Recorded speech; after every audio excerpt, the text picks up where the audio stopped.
It is December 27th, 2021. Welcome to the Daily Rob. You can find us on Facebook, YouTube, Rumble, BitChute, and Odyssey, and across all major podcast platforms. Now, without further ado, the man, the myth, the legend. We almost lost him today when he was surfing a 100-foot wave and wiped out, but he's back and he's raring to go. The one and only Rob Smith.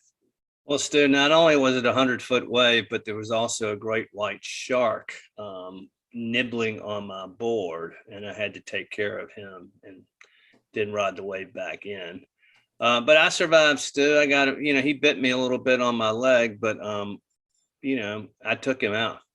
I did the old see my thumb, and then I gave him the old punch in the face. He's nothing but shark blubber now.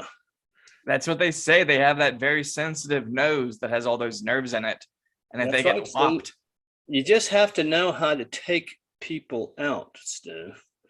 As you and I are both have studied how to do that. Stu, I'm in a little bit north of San Diego, one of my favorite places.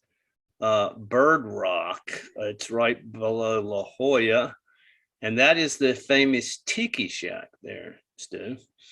And also wearing my Mitch's surf shirt.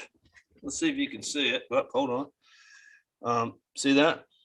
Well, Stu, you hang around out here, and like I go to coffee shops in the morning, and the interesting thing about California is or Southern California is you can't really tell who the homeless guy is or who the $250 million hedge fund guy is, because they all are so casually dressed. But if you wear a shirt like this, Stu, that's kind of what the $250 million hedge fund guys wear to show how cool they are.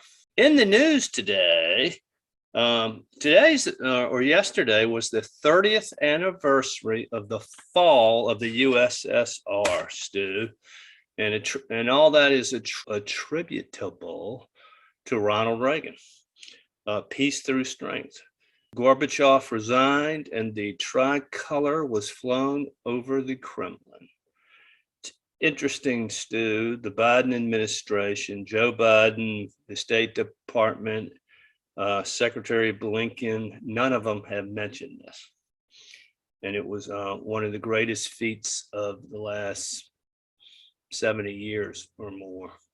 The way that our capitalist democratic system pretty much overpowered the lies of communism and the fallacy of that ideology. I've also heard something that contributed to that as well was, I think it was in 86 when they allowed the Pope to visit the USSR, and the Pope shows up, and then a lot of people who had felt like they were thought criminals in their own for, holding on to a Christian life, even though I imagine most people would be Russian Orthodox, but they went out to see the Pope because it's still the Pope. And then they saw how many other people were out there to see the Pope, and they realized that they weren't alone, and kind of thinking that, hey, we still like Christianity, even though we're not allowed to practice it according to the government. Yeah, as you know, the Pope was Polish and had kind of escaped a communist country, and he was very popular in the Eastern Bloc, and he was also an advocate for freedom. So yeah, he had a lot to do with it as well. Stu, I'm sure by now you saw the video of President Biden and Dr. Jill talking to this fella, James Smek, and his children. They were tracking the NORAD, Santa Claus thing. And at the end of their conversation, which was very civil and nice on both sides, this fella says, "Let's go, Brandon." And Joe Biden goes, "I agree. Let's go, Brandon." I hope you have a wonderful Christmas. Yeah, I hope you guys have a wonderful Christmas as well. Merry Thank you. Christmas and let's go, Brandon. Let's go, Brandon. I agree. And Stu, something ain't right with his brain. He didn't catch what had happened, and it's kind of emblematic of his dementia. What do you think? I mean, he wasn't being a good sport by saying that, like, hey, I agree, just be a nice guy. He just, if you watch it, it's disturbing. I can't imagine just blindly agreeing with anyone. If you don't know what "Let's Go Brandon" means, why are you repeating it? But the politician and these guys, especially Biden, he might be right where he goes, I agree, because that's who they are. They suck up to people. But then we had Stu. This guy's already been doxxed and has received threats within 24 hours of just saying that. You've done a little research on this guy, haven't you, Stu? Yeah, I mean, it's kind of sad that his holiday was probably focused on this arguably more than it was being with his family, because you have to do like lockdown of your social media. But at that point, it was already out there. But people like, I guess, Blue Anon, they spent their Christmas doxing this gentleman. And so his YouTube account is one of the few things that's still up. And guess what they found on his YouTube? He said something contrary to some PC orthodoxy. No, he buys Pokemon cards, and he and his kids open the Pokemon cards and then will show the camera which cards they got. So their entire YouTube account is kind of devoted to doing these reveals. And then if a pack of cards has like a special card, the kids get all excited. And so he's clearly a very, very deeply family man. Some of the pictures of him you've seen, you can already see his house has all the kinds of toys in it for the kids. So he's just a normal dad and a normal person. He's a retired police officer and thinks of himself as a dedicated Christian as well. And he did an article with a newspaper in Oregon and said that he just meant it in jest and that he's a free thinker and open-minded and doesn't really subscribe to any side, but he's obviously upset with the direction of the country. And he realistically never thought he was going to go through and speak with the president. Yeah, he mentioned that he was upset with some of the things the president done, but as of a few minutes ago, we're still a free country, and you ought to be able to say that. Now, a lot of people on the left are saying, "Oh, this is horrible. This is so vulgar." Blah blah blah. These are the same people who are destroying your city, holding up bloody heads of Donald Trump, saying that he should be killed, and same thing about his children. He's been threatened every which way to Sunday.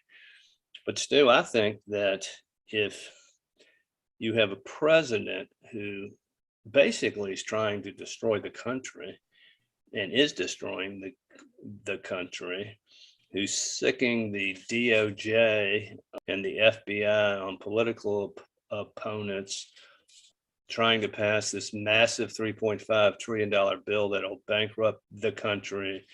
Crime is out of control. They won't do anything about it. The way he's damaged the United States and world affairs through his Afghan policy and a bunch of other things. I think a citizen has the right to say, fuck you, Joe Biden. And he said it the nice way. And I think it's interesting to see how the left uses language here. And it's being referred to as a slur, which I think is super interesting. You will sometimes see tech companies treat certain words as slurs when they might not be slurs. So Twitch surprisingly enforced the word cracker as a slur. But a cracker can also be a food. Well, I use cracker. I mean, tease some of my buddies from Georgia as being a Georgia cracker, and still we're all way too sensitive. And the fact that we have to I'm say, for letting it fly, Stu. Whatever you want to say it. well, that's how I feel. But the fact that we're calling this a slur, I think people who, might represent certain groups of people, and that's their kind of activism, they should be very hard on those people and say, you cannot call Let's Go Brandon a slur. If you call that a slur, then anytime people are hateful towards us with slurs, you're diminishing that. Well, what they're trying to do is shut down speech. So they're trying to denote what they said as something as negative name calling instead of a political statement. That's what they're doing. Well, and then they're not intelligent enough to then realize, then the president just used a slur live on TV. Well, they're not very intelligent. Okay, I mean. Now, still, we have a much more important story to talk about here. Okay, sorry. All right. So the president also had his chat with the military, right? And they had the new dog that we've talked about, Commander. And during the time that the president was talking, and Jill had her hand on the dog was licking his balls. While you're gone and when you return home. It's because all of you are out there doing what you're doing. The Americans all across the nation. There's something creepy about these folks. Anyway, and also found it interesting that usually these things are, the president greets the troops, and then the troops can ask him questions, but they cut it off before the troops could ask questions. Well, they cut it off from the media. And the reason they did that, because they were afraid the troops might engage in a sing-along of Let's Go Brandon. And for all we know, they did. We don't know what they did. Moving on, the Taliban banned or stranded many Americans from flying. They've restricted all flights. They're in control of all flights leaving Afghanistan. And, there are reports that up to 14,000 Americans are there. And, I've talked about this. They're going to slowly, put the chokehold on the country. And, they have been trying to play nice for the media because they need help, but I think this is an indication of how they're going to rule, and it's very concerning for Americans left behind. And then also, this is days after getting some money, not all of their money, so they just act brazen because we've already folded. And to make things even worse, they dissolved the election commissions, and they also dissolved the state ministries for peace and the Office of Parliamentary Affairs. And so they no longer have an independent election commission, and they lost their electoral complaint commissions. So if you think your elections have all kinds of corruption in them, there's no place to complain to. So they are slowly strangling any kind of democratic process out of the country. So, and they're doing that because nobody is exhibiting, no leader of the free world is exhibiting any leadership to restrain them. Yeah, and we've discussed aspects of the Afghani people that are in exile, but they represent rebel forces. But it's not like the U.S. government's talking with them or saying, "Oh, we'll give you the government assets." But it's very bizarre, and it just goes to show you that whoever is running the show in Washington is either incompetent or malicious at this point. Asleep at the switch for sure, but it's predictable what they are doing. Stu, as you may know, I think soccer is a Saul Alinsky sport where these social activists and community leaders want to introduce soccer in the United States to teach the Americans children a socialist sport so they don't use their hands and will never be able to throw a hand grenade with any accuracy. So I'm not a big soccer fan, though I coached it. By the way, Stu, my teams won many city championships. But I know nothing. I know a little bit about college soccer, but I know nothing much about international football, as they say. But every day you read about these soccer stars, international soccer stars who are dying, just dropping dead after they've had the COVID shot. And it's, exactly what we've talked about, thrombosis and myocarditis. And my guess is these guys are, one thing about a soccer player, they're really good athletes in the sense that they have an incredible amount of endurance. And, just the past 2 or 3 days, 4 international professional soccer players of some renown dropped dead. And, this is exactly the pattern that we've talked about. Speaking of COVID, Stu, when this South African thing happened, a reasonable person would say, Omicron, only 23% of the country is vaccinated, yet virtually everybody who's caught this new variant has been vaccinated and boosted. And then you look at what's going on with the colleges. We've reported Middlebury, Princeton, Cornell. They're like 100% vaccinated. These breakouts are occurring, these cruise ships at the White House where everybody. Well, Stu, this Danish study that was been published suggests that basically the vaccines provide no protection against Omicron and can even make it more likely for you to be infected with the virus. So there.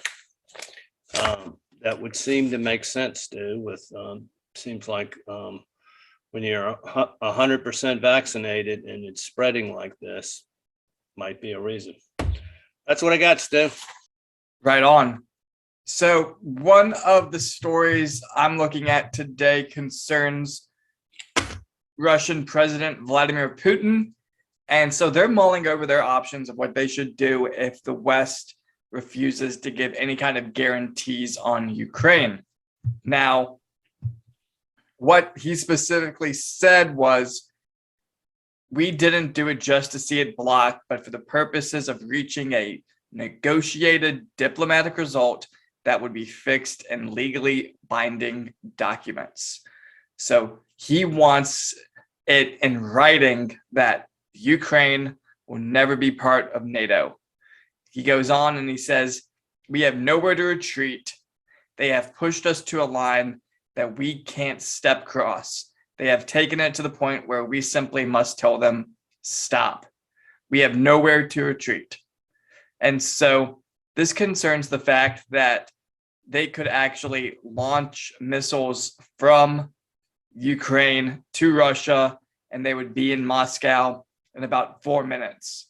Now, speaking of missiles, Russia just wanted to kind of flex their muscle a little bit. And so on Friday, they did a series of tests on their Zircon missiles, and these have a range of about 620 miles, and they can fly 9 times the speed of sound. And so these are going to be integrated into the Russian Navy next year. And so they're kind of just showing everyone, we are not ready to play. They're just showing everyone, we will fight back if necessary. Now, I think the Biden administration is sleeping on Russia's greatest asset, which is the one and only Steven Seagal. Steven Seagal was a member of Putin's party. Putin made him a Russian citizen. Steven Seagal travels all over the world giving gifts to people for Russia. So he was last in Venezuela giving a samurai sword to Maduro on behalf of President Putin. Russia appointed Steven Seagal as their special envoy to the US. And essentially, even NPR has an article on how did Steven Seagal and Vladimir Putin become best friends. It's a very bizarre relationship, but I think President Biden needs to watch out because there might come a day where Steven Seagal is lurking through the White House on a mission for Putin. And all you little Chinese Mushu pork potions in the world will not save you next time. You know, you shouldn't knock Chinese potions. I have something in my pocket right now that'll completely clear up that bruise on your forehead. What bruise? That bruise. Is Seagal like a Russian name or something? Does he have any Russian nationality? You are quite astute. So Steven Seagal's parents are actually Russian Jewish immigrants. His paternal grandparents fled Russia. Huh.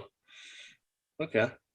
Well, you know, the Russian Jewish, they might have been subject to pogroms and other mistreatment. It would seem to me a little strange that he is buddied up with Vlad, but who knows? People do all kinds of things when their career in Hollywood doesn't turn out the way they want it to, and they reinvent themselves. What's that guy's name? Who? Dennis Rodman. Yeah, it's another example. Weirdly enough, Breitbart actually had an article kind of about this today, and they're a little tongue-in-cheek with it, but they said Hollywood sinking ship sends F-list actors flocking to anti-American Chinese propaganda films. Remember when Hollywood had people like Jimmy Stewart, was a bombardier during World War II, fought for his country. They wanted him to do basically, you know, propaganda films. And he said, nope, I want to fight. I mean, look at Elvis Presley. I mean, Elvis was in the military despite being Elvis. So you were an artist. Big deal. Elvis was an artist. But that didn't stop him from joining the service in time of war. That's why he's the king, and you're a schmuck. He was a regular guy in the military, too. Yeah, so it's a bizarre world we live in. Well, it's just this idea nationality doesn't exist with so many people who just don't have roots and understand what a great privilege it is to be an American citizen.